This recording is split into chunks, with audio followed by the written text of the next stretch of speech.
लाली जी ने भी कहा कि जस्टिन ट्रूडो की ये बेवकूफ़ियों का नतीजा है कि इस तरह की छवि कनाडा से निकलकर सामने आ रही है। लेकिन बड़ी बात ये, भारत का विरोध करने के लिए, भारत का नुकसान करने के लिए अगर खालिस्तानी आईएसआई यानी कि पाकिस्तान एक साथ में आते हैं, तो फिर सोचने वाली बात ये होती है कि खालिस्तानियों के पास हथियार आईएसआई भेज रहा है। आईएसआई जो कि पाकिस्तान में है, और पाकिस्तान जहां रोजी रोटी का संकट है, पाकिस्तान जिसके हाथ में भीख का कटोरा होता है, बाकी देशों की तरफ, आईएमएफ की तरफ वो उम्मीद भरी निगाहों से देखता है कि इस भीख के कटोरे में कुछ तो रकम गिर जाए, लेकिन वो रकम, उसकी फंडिंग हो गलत जगहों पर रही है और वहां भी इतना फल फूल रहा है यह आतंक कि फिर अब खालिस्तानियों को सपोर्ट भी और अब हथियारों की सप्लाई भी हो जा रही है। रचना जी, आपने बिल्कुल ठीक कहा और मैं सुरेंद्र लाली जी से बिल्कुल सहमत हूँ। ये पाकिस्तान की पहले से ही ये साजिश रही है कि किसी तरह इंडिया को डिस्टेबलाइज करें। उन्होंने कश्मीर में पिछले 30-35 साल कोशिश की, उन्होंने पंजाब में कोशिश की।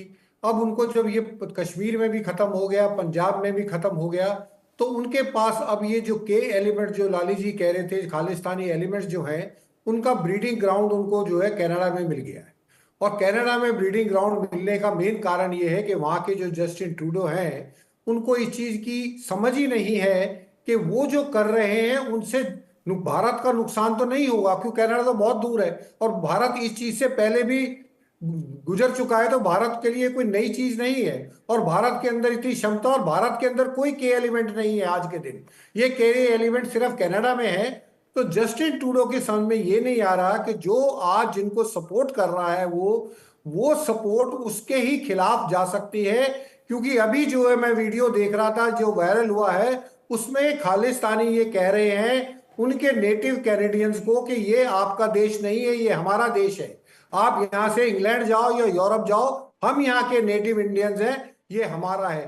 तो जो चीज जस्टिन ट्रूडो वोट लेने के लिए कर रहे हैं, कहीं ऐसा ना हो कि इंडिया में खालिस्तान बने कि ना बने, लेकिन कनाडा में जरूर खालिस्तान बन जाएगा। सोसाइटी वहां पे डिवाइड हो गई है, हिंदू और सिखों को आपस में बांटा जा रहा है। खालिस्तानी वहां जो वाइट पीपल है, जो उनके लोकल पीपल है, उनको बाहर जाने की कह रहे हैं। तो ये नुकसान कनाडा का ज्यादा है। और जस्टिन ट्रूडो को जितनी जल्दी ये समझ में आ जाए तो उतना ही उनके देश के लिए हित में रहेगा। नहीं तो आईएसआई ने जो पंजाब में किया था, वही आईएसआई जो है कनाडा में करेगी, और उसका नुकसान भारत को इतना नहीं होगा जो कि कनाडा को और कनाडा गवर्नमेंट को होगा। तो इसलिए इस चीज को समझना बहुत जरूरी है। रचना जी। अच्छा, जिस तरीके से पाकिस्तान की छवि है अंतर्राष्ट्रीय स्तर पर, अरविंद सिंह तेजावत जी, पाकिस्तान की छवि है जो कि फजीहत कराने वाली है, जो शर्मनाक है, जो आतंक को पालने के लिए बड़ा बदनाम अंतर्राष्ट्रीय स्तर पर है। अगर जस्टिन ट्रूडो का पाकिस्तान से उस तरीके से मेल मिलाप है, या फिर खालिस्तान को सपोर्ट अगर पाकिस्तान आईएसआई कर रहा है, तो क्या इसमें जस्टिन ट्रूडो की फजीहत नहीं है? क्या इस नुकसान की भरपाई कभी हो पाएगी, या इस नुकसान का अंदाजा जस्टिन ट्रूडो को नहीं है क्या? इस चीज का संभव है कि उनके सलाहकार जो हो वो इतने नासमझ हैं कि उन्हें वास्तविकता बता नहीं रहे हैं, या फिर वो वोटों के लालच में। क्योंकि आप देखिए कि जो इनसे संबंधित जो सांसद थे, वो 4 सांसद थे जो जस्टिन ट्रूडो की पार्टी को सपोर्ट कर रहे हैं। हालांकि वो बहुत बड़ी संख्या नहीं है। तो यह तो है कि उनके जो उनको सलाहकार है वे काफी नासमझ है। और आप देखिए कि पाकिस्तान के जो वजीर आजम हैं, उन्होंने भी एक स्टेटमेंट दिया था कि खाली ये जो खालिस्तान को जो सपोर्ट करने वाली बात है, वो पाकिस्तान ही नहीं, कनाडा भी करता है। और अब तो भारत कनाडा पर भी आरोप लगा रहा है।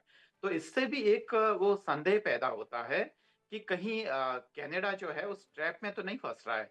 पर मुझे लगता है कि जैसे ही ट्रूडो की वहां से विदाई होगी सरकार से, जो कि बहुत जल्द होने वाली है, जो सिचुएशन या स्थितियां काफी ठीक ठाक हो जाएगी। अब आप इस चीज को समझिए कि जो कनाडा में जो 9 लाख या 9.25 लाख के आसपास जो हिंदू रहते हैं, और जो 8.5 लाख के आसपास जो सिख रहते हैं, वो ये सोच रहे हैं कि इस पॉलिटिक्स का इस्तेमाल करके उन्हें आपस में लड़ा के वो कर ले। पर वास्तविकता ये है कि वहाँ जो खाली वहाँ एशियन आइडेंटिटी ज्यादा है, खासकर south Asian identity.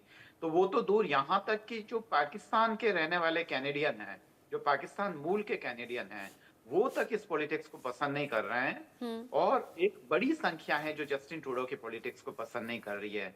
Elon Musk ने अभी कहा है कि दरअसल कभी कभी क्या होता है, वो जस्टिन ट्रूडो को ही सलाह दे रहे हैं, वो सीधा सीधा नाम नहीं ले रहे हैं। एलन मस्क ने कहा कि कभी कभी हमें अंदर रहते हुए चीजें नहीं दिखाई देती है और बाहर वाले उसे ठीक से देख लेते हैं। भारत के लिए कह रहे हैं कि भारत जो कनाडा के बारे में सोच रहा है वह ज्यादा सही है।